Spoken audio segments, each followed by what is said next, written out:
मंडळी, काही दिवसांपूर्वी झालेल्या लोकसभा निवडणुकीत मराठवाड्यासह राज्यातील बहुतांश भागात मनोज जरांगे पाटील फॅक्टर जबरदस्त चालला होता. जरांगे पाटलांच्या या पाडापाडीच्या पॅटर्नचा सर्वाधिक फटका सत्ताधारी भाजपा आणि महायुतीला बसला होता. मराठवाड्यात महायुतीचं पुरतं पाणीपत झालं होतं. आता विधानसभा निवडणुकीच्या तोंडावरही मराठवाड्यासह बऱ्याच ठिकाणी जरांगे फॅक्टरचा प्रभाव दिसणार अशी शक्यता वर्तवली जात आहे. सद्यस्थितीत महाराष्ट्रातील ज्या विधानसभा मतदारसंघांमध्ये मराठा आरक्षण आंदोलनाचा प्रभाव दिसण्याची शक्यता वर्तवली जाते त्यातीलच एक मतदारसंघ आहे, तो म्हणजे बार्शी. सोलापूर जिल्ह्यातील बार्शी विधानसभा मतदारसंघ हा उस्मानाबाद लोकसभा मतदारसंघात येतो.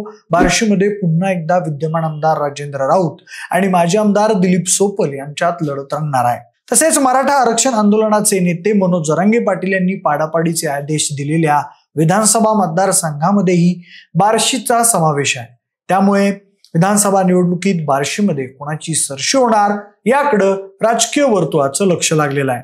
नमस्कार, मी प्रथमेश आणि तुम्हाला तर माहिती आहे आपला विषय मंडळी, मागच्या दीड वर्षात संपूर्ण मराठा आरक्षण आंदोलनाचे नेतृत्व हाती घेतलेल्या मनोज जरांगे हे आरक्षणाच्या मुद्द्यावरून राज्यातील भाजपाचे सर्वोच्च नेते देवेंद्र फडणवीस आणि भाजपावर सातत्यानं बोचरी टीका करत आहेत. तसेच मराठा समाजाला ओबीसीमधून आरक्षण देण्यास भाजपा आणि देवेंद्र फडणवीस यांचा विरोध असल्याचा आरोप जरांगे पाटील यांच्याकडून सातत्यानं करण्यात येत आहे. तसेच या मुद्द्यावरून जरांगे पाटील भाजपा आणि विशेष करून देवेंद्र फडणवीस यांच्यावर सातत्यानं बेछूट टीका करत असतात. मात्र या टीकेला भाजपाकडून काही मोजकेच नेते प्रत्युत्तर देत असतात. त्या नेत्यांमध्ये बार्शीचे अपक्ष आमदार राजेंद्र राऊत यांचाही समावेश होता. एकीकडे राजेंद्र राऊत हे जरांगे पाटील यांच्या सातत्यानं भेटीगाठी घ्यायचे, मात्र दुसरीकडे ते जरांगे पाटील यांच्या भूमिकेवर टीकाही करायचे. त्यामुळे पाडापाडी करण्यासाठी जरांगे पाटील यांनी निश्चित केलेल्या नेत्यांमध्ये राजेंद्र राऊत यांचाही समावेश आहे. त्यामुळे ही निवडणूक राजेंद्र राऊत यांच्यासाठी जड जाण्याची शक्यता आहे. बार्शी विधानसभा मतदारसंघाचा राजकीय इतिहास पाहिल्यास मागच्या 25 वर्षांपासून येथे दिलीप सोपल विरुद्ध राजेंद्र राऊत असाच सामना होत आलाय. त्यात बऱ्याचदा सोपल यांनीच बाजी मारलेली दिसून येते, तर केवळ 2 वेळा राजेंद्र राऊत यांच्या गळ्यात विजयाची माळ पडल्याचं दिसतं. राजेंद्र राऊत यांनी 2019च्या विधानसभा निवडणुकीत बार्शी मतदारसंघाचं 6 वेळा प्रतिनिधित्व करणाऱ्या दिलीप सोपल यांचा अटीतटीच्या लढतीमध्ये 3076 मतांनी पराभव केला होता. तत्पूर्वी 2004च्या विधानसभा निवडणुकीतही राजेंद्र राऊत यांनी विजय मिळवलेला होता. दरम्यान 2019 मध्ये विजय मिळवल्यापासून राजेंद्र राऊत हे भाजपाशी जवळीक साधून होते. यावेळी विधानसभा निवडणुकीत ते भाजपाकडून निवडणूक लढवणार असे संकेत मिळत होते. मात्र महायुतीच्या जागा वाटपात हा मतदारसंघ शिंदे गटाच्या वाट्याला गेला. त्यामुळे राजेंद्र राऊत यांना शिवसेना शिंदे गटात प्रवेश देऊन त्यांना बार्शीमधून उमेदवारी जाहीर करण्यात आली आहे. आमदार राऊत हे गत 5 वर्षांच्या काळात केलेल्या विकास कामांच्या आणि खेचून आणलेल्या निधीच्या जोरावर जनतेकडे जात आहेत. सद्यस्थितीत येथे मराठा आरक्षण आंदोलनामुळे मराठा समाजाच्या भावना तीव्र झालेल्या आहेत. यंदा मराठा आरक्षणाच्या मुद्द्यावरून राज्यातील राजकारण तापलं असताना बार्शीचे आमदार राजेंद्र राऊत यांनी मनोज जरांगेंसोबत थेट पंगा घेतल्यानं या मतदारसंघाकडे राज्याचं लक्ष लागलं आहे. जरांगे यांना केलेल्या विरोधाचा फटका राजेंद्र राऊत यांना बसू शकतो. मात्र राजेंद्र राऊत हे स्वतः मराठा आहेत, त्यामुळे येथील मराठा समाज त्यांच्याबाबत काय भूमिका घेतो हे पाहणं महत्वाचं ठरणार आहे.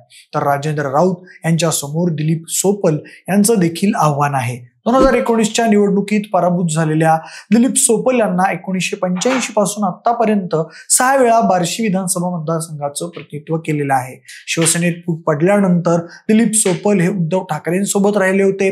तसेच आता ठाकरे गटाकडून पुन्हा एकदा त्यांनाच उमेदवारी देण्यात आली आहे. येथील आमदारकीचा प्रदीर्घ अनुभव, राज्यातील सरकार विरोधात असणारी नाराजी, सोबतीला मराठा आरक्षण आंदोलकांचा महायुती आणि राजेंद्र राऊत यांना असलेला विरोध या बाबी दिलीप सोपल यांच्यासाठी मदतगार ठरू शकतात.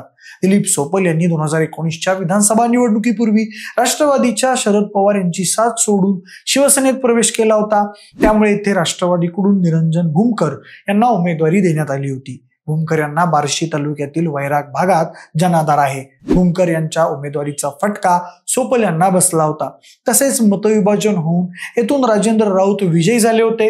मात्र यावेळी ठाकरे गट आणि शरद पवार गट एकत्र असल्यानं त्याचा फायदा सोपल यांना होणार आहे. त्याबरोबरच बार्शीत राष्ट्रवादी शरद पवार यांच्या पक्षाचे नेते आणि माजी नगराध्यक्ष विश्वास बारबोले हे यावेळी दिलीप सोपल यांना साथ देत आहेत. 2019च्या निवडणुकीत त्यांनी आमदार राऊत यांच्यासाठी काम केलं होतं. त्यामुळे बारबोले यांच्याकडून सोपल यांना होत असलेल्या मदतीचा परिणाम मतदारसंघात होईल का हेही पाहावं लागेल. त्यातच बार्शी तालुक्यातील स्थानिक नेते निरंजन भूमकर यांनी मनगटावरील घड्याळ सोडत नुकतीच शरद पवार गटाची तुतारी हाती घेतली आहे. त्यांच्यासोबत त्यांच्या 15 समर्थक नगरसेवकांनीही शरद पवार गटात प्रवेश केला आहे. त्यामुळे महाविकास आघाडी भक्कम झाली आहे. काही महिन्यांपूर्वी झालेल्या लोकसभा निवडणुकीत बार्शी विधानसभा मतदारसंघातून महाविकास आघाडीचे ठाकरे गटाचे उमेदवार ओमराजे निंबाळकर यांना मोठं मताधिक्य मिळालं आहे. या निवडणुकीत ओमराजे यांनी महायुतीच्या उमेदवार अर्चना पाटील यांचा 3 लाखांहून अधिक मतांनी पराभव केला. त्या मताधिक्यामध्ये बार्शी विधानसभा मतदारसंघातून ओमराजे यांना तब्बल 55,000 मताधिक्याचा समावेश होता. लोकसभा निवडणुकीत बार्शीमध्ये दिलीप सोपल यांनी ओमराजेंच्या प्रचाराची धुरा सांभाळली होती. त्याचाही फायदा सोपल यांना होऊ शकतो. एकंदरीत परिस्थिती पाहता येथे सध्या तरी सोपल यांचंच पारडं जड आहे. मात्र मराठा आंदोलनामुळे निर्माण झालेल्या परिस्थितीत येथील मराठा समाज काय भूमिका घेतो हे निर्णायक ठरणार आहे. बार्शीमधील सध्याची परिस्थिती पाहता येथे कोणाचा विजय होऊ शकतो याबाबतचा तुमचा अंदाज तुम्ही आम्हाला कमेंटच्या माध्यमातून नक्की कळवा. जर हा व्हिडिओ आवडला असेल तर लाईक आणि शेअर करा. सोबतच आपल्या विशेष भर या YouTube चॅनलला देखील सबस्क्राईब करायला अजिबात विसरू नका. धन्यवाद.